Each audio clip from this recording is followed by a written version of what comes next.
शहर में भले ही आज लोगों के पास इन सब बातों पर विश्वास करने का समय ना हो, लेकिन गांव बीहड़ों में आज भी लोग इन शक्तियों पर ही निर्भर हैं। ऐसा ही एक द्वीप अफ्रीका का है। प्रवीण को ऑफिस की तरफ से अफ्रीका की कंपनी में भेजा जाता है 2 महीने के लिए। प्रवीण, तुम्हें 2 महीने के लिए अफ्रीका भेजा जा रहा है। वहां जो अपनी कंपनी है उसमें अभी लेटेस्ट मशीनरी इंस्टॉल की गई है और उन सब मशीन्स के तुम एक्सपर्ट हो। वहां तुम एज अ ट्रेनर जा रहे हो। सर, वो एक्चुअली लास्ट वीक ही मेरी शादी हुई है, तो क्या? ऑल राइट, तुम अपनी वाइफ के साथ जा सकते हो। कल की फ्लाइट है, तो आज तुम जाकर अपनी पैकिंग कर लो। Thank you sir. और प्रवीण अपने घर के लिए निकल जाता है। सुधा, सुधा, कहाँ हो तुम? आई। जल्दी आओ सुधा, कहाँ हो? क्या हुआ? सब्जी को तड़का लगा रही थी। आज इतनी जल्दी कैसे आ गए ऑफिस से? जल्दी से पैकिंग शुरू करो सुधा, कल की फ्लाइट है। इतनी जल्दी? लेकिन क्या हुआ? कहाँ जा रहे हैं हम? अफ्रीका। अफ्रीका? लेकिन क्यों? अरे बाबा, हनीमून के लिए। हनीमून के लिए आपको अफ्रीका ही मिला था। लंदन, अमेरिका, स्विट्जरलैंड ये याद नहीं आए? अरे बाबा, ऑफिस की तरफ से जाना है 2 महीने के लिए। मैंने बॉस को बोलकर तुम्हारा टिकट भी करा लिया है।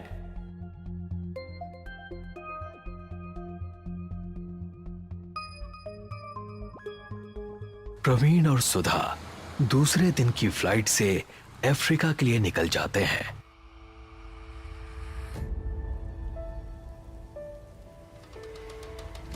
अगले दिन रात के 12 बजे उनकी फ्लाइट लैंड होती है और पिक करने के लिए ऑफिस की तरफ से एक टैक्सी आती है। Mister Praveen, here.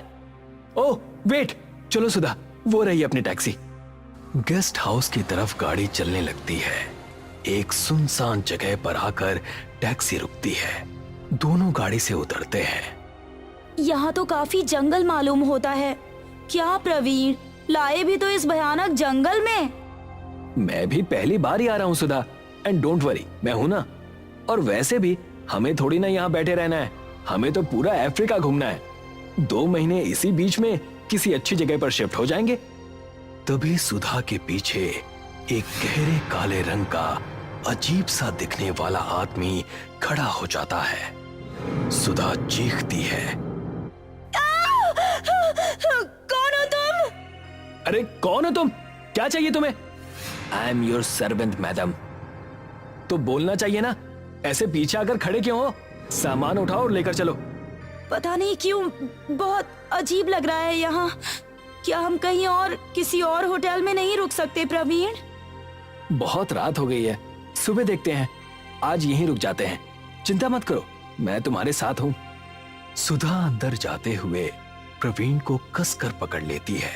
दोनों बेडरूम की तरफ जाते हैं। अंदर से गेस्ट हाउस बुरा नहीं है सुधा।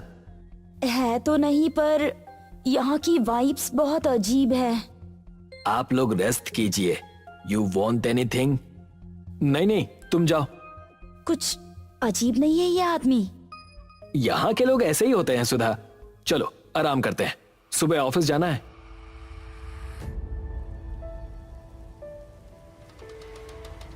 करीबन आधी रात के बाद अचानक सुधा की आंखें कुछ महसूस करने की वजह से खुल जाती हैं। वो देखती है कि उसके हाथों में खून लगा है। प्रवीण उसके पास लेटा हुआ है, लेकिन उसकी गर्दन कटी हुई है।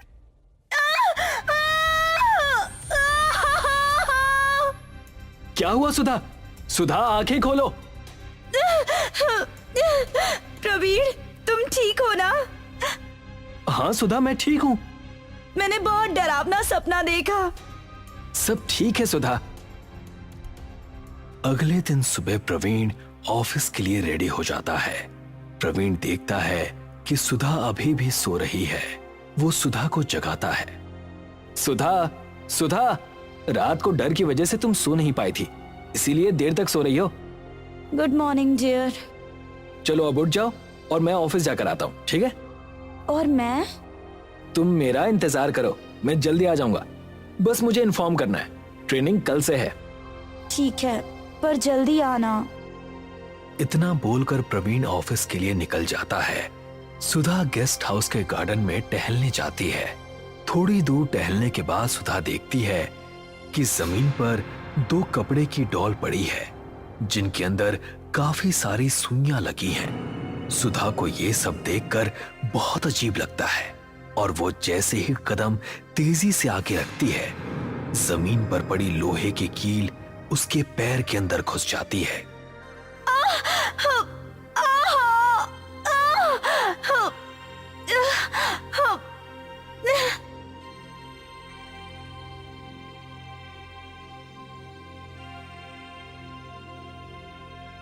अंदर जाकर सुधा पैर को पट्टी से बांध रही होती है कि तभी वहां रखे लैंडलाइन की घंटी बजती है। हेलो हेलो सुधा, मैं बात कर रहा हूँ। प्रवीण, तुम कब आओगे? मुझे यहाँ बिल्कुल अच्छा नहीं लग रहा। सुधा, मैंने वही बताने के लिए फोन किया है। जल्दी आओ प्लीज, मुझे बहुत डर लग रहा है यहाँ। हेलो हेलो, पूरी बात सुने बिना ही फोन कट कर दिया। जरा भी फिक्र नहीं है मेरी। तभी सुधा की नजर फोन के वायर पर जो कटकर अलग पड़ा हुआ है। सुधा की घबराहट बढ़ जाती है और फिर से बंद फोन की घंटी बजती है। सुधा फोन से दूर हटने लगती है। उसके कानों में ट्रिंग ट्रिंग की आवाज चुभने लगती है। वो अपने कान बंद करती है कि इतने में ही सुधा, सुधा, क्या हुआ सुधा? तुम ठीक तो हो? प्रवीण, तुम आ गए। अभी तुम्हारा फोन आया था, जबकि ये फोन तो बंद है। लेकिन मैंने तो तुम्हें कोई फोन नहीं किया सुधा। तो फिर वो फोन किसका था? तुम मेरे साथ चलो, हम अभी बाहर चलते हैं। दोनों गेस्ट हाउस से बाहर निकल जाते हैं। देखते ही देखते जंगल बढ़ने लगता है और घना और घना। ये हम कहाँ जा रहे हैं प्रवीण? देखो कितना अंधेरा है और चारों तरफ जंगल। मुझे डर लग रहा है। तुम कुछ बोल क्यों नहीं रहे हो? बोलो ना। कुछ नहीं होगा, चलती रहो मेरे साथ। देखते ही देखते प्रवीण सुधा को एक अजीब सी जगह लेकर आ जाता है, जहां अजीब अजीब तस्वीरें लगी हैं। तंत्र मंत्र का सामान रखा है। प्रवीण, ये क्या है? ये कैसी जगह है? सुधा जैसे ही प्रवीण की तरफ देखती है, वो प्रवीण नहीं, गेस्ट हाउस का सर्वेंट था, जो प्रवीण बनकर सुधा को यहां तक लेकर आया था। वो जोर जोर से हंसने लगता है।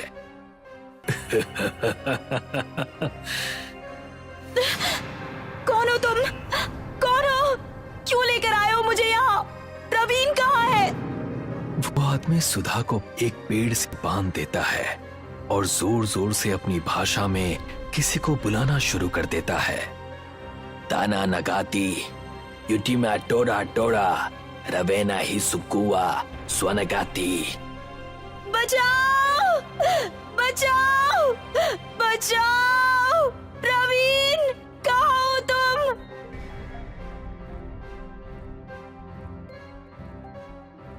सुधा, सुधा, कहाँ हो तुम?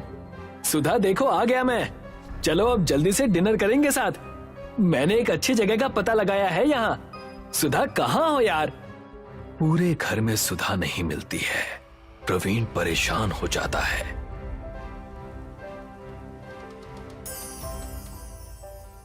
गेस्ट हाउस से बाहर निकलकर देखता है तो जमीन पर कुछ खून के धब्बे हैं। प्रवीण घबरा जाता है और निकल जाता है सुधा को ढूंढने घने जंगल में। सुधा, सुधा, कहाँ हो सुधा?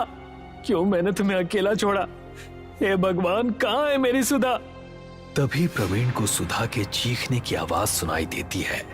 बचाओ! बचाओ! प्रवीण दौड़ता हुआ जाता है तो देखता है सुधा को पेड़ से बांधा हुआ है और सामने वही आदमी है जो गेस्ट हाउस का सर्वेंट है। चारों तरफ तंत्र मंत्र का सामान पड़ा है और उस आदमी के हाथ में एक पुतला है जो प्रवीण का है। छोड़ो मेरी पत्नी को। तुम्हारी हिम्मत कैसे हुई मेरी पत्नी को अगवा करने की? जैसे ही प्रवीण आगे बढ़ता है, वो आदमी सुई लेकर प्रवीण की एक आंख फोड़ देता है। मेरी आंख! प्रवीण, प्रवीण, मत करो कुछ इनके साथ। प्रवीण तुम भाग जाओ यहाँ से, ये मार देगा तुम्हें। मैं इसे छोड़ूंगा नहीं सुधा। तभी वो प्रवीण की दूसरी आंख भी फोड़ देता है।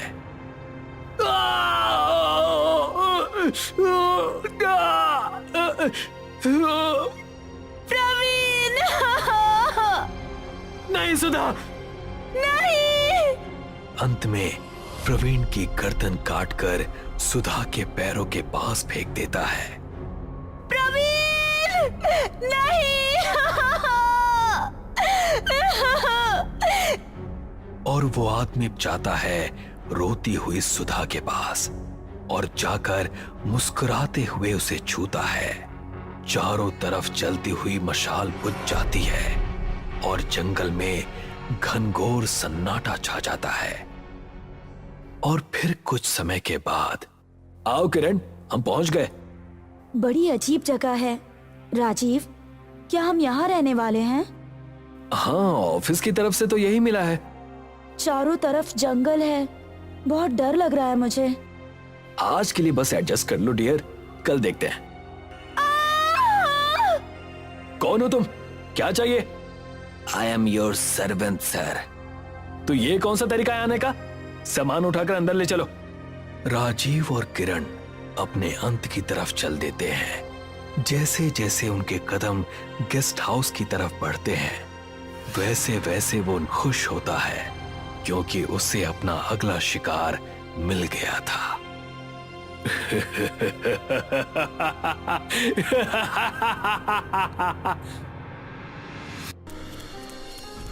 अंधेरी रात में एक आदमी जंगलों की तरफ भागता है, मानो उसके पीछे कोई पिशाच पड़ा हो। वो भागते भागते थक जाता है, लेकिन उसका डर उसे रुकने नहीं देता। वो थक जाता है और एक पेड़ के नीचे बैठ जाता है। एक जानवर के गुर्राने की आवाज आती है।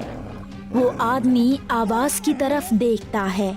अंधेरे में एक कुत्ता आता है और वो भौंकने लगता है। उस कुत्ते को देखकर हांफते हुए आदमी में से समझो सांस ही निकल जाती है। उसका चेहरा डर से सफेद हो जाता है। उसकी आंखें खुली की खुली रह जाती है। हैं? तुम वापस आ कैसे सकते हो? ये क्या चल रहा है? अंधेरे में से एक बूढ़ा आदमी धनराज बाहर आता है।